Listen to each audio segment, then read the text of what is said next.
హైదరాబాద్లో ఓ వ్యక్తి పెట్రోల్కు బంకుకు వెళ్లి ఫుల్ ట్యాంక్ చేయమన్నాడు. బంకు సిబ్బంది ఫుల్ ట్యాంక్ చేసి బిల్లు ఇచ్చారు. బిల్లు చూసి కారు ఓనర్ నోరు వెళ్ళబెట్టాడు. ఎందుకంటే కారు ట్యాంక్ కెపాసిటీ 27 లీటర్లు మాత్రమే. బంకు వాళ్ళు మాత్రం 32 లీటర్లు పెట్రోల్ కొట్టినట్లు బిల్లు ఇచ్చారు. తన కారు ట్యాంక్ కెపాసిటీ 27 లీటర్లేనని, కానీ 32 లీటర్లు పోసినట్లు రసీదు ఇచ్చారని కస్టమర్ ఆందోళనకు దిగాడు. బంకు సిబ్బంది నిర్లక్ష్యంగా సమాధానం చెప్పడంతో బాధితుడు పోలీసులను ఆశ్రయించాడు.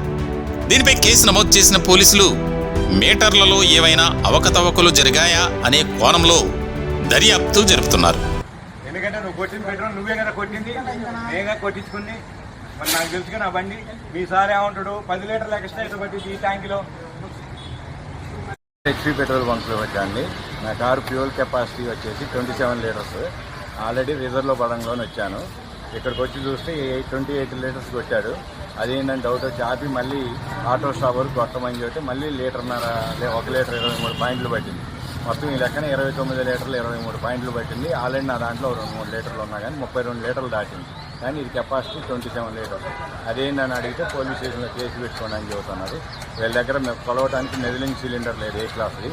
ఒక ఏదో 5 లీటర్స్ జార్ ఉంది, ఆ జార్ తీస్తామంటారు. ఆ జార్ కాదండి, అది క్యాలిబ్రేటెడ్ కాదు. మెదిలింగ్ సిలిండర్ తీసుకురామంటే మేము తీసుకురాము, మీకు యాక్ట్ అయింది లేదా మీకు మెకానిక్ కాడికి పోయి మీ బండిలోనే ప్రాబ్లం ఉంది, పోయి చెక్ చేయించుకోరా అండి అన్నట్టు మాట్లాడుతున్నారు. అది కాదు ఇది కాదంటే పోలీస్ స్టేషన్ పోండి అంటారు. కానీ మేనేజర్ని పిలిస్తే ఆయన ఇంతవరకు రాలేదు. ఎండిఎం మా బంకులో ఏం జరగలేదు, మీరే అబద్ధం ఆడుతారు, మీకు నచ్చిన కింద చేసుకోపోండి అని ఆయన చెప్పి ఫోన్ పెట్టేసింది. ఇది జరిగిందండి. ఈ బంక్ వచ్చేసి HP petrol bunk height Nagar Raghavendra hotel దగ్గర ఉంటుంది. Radio station opposite bunk.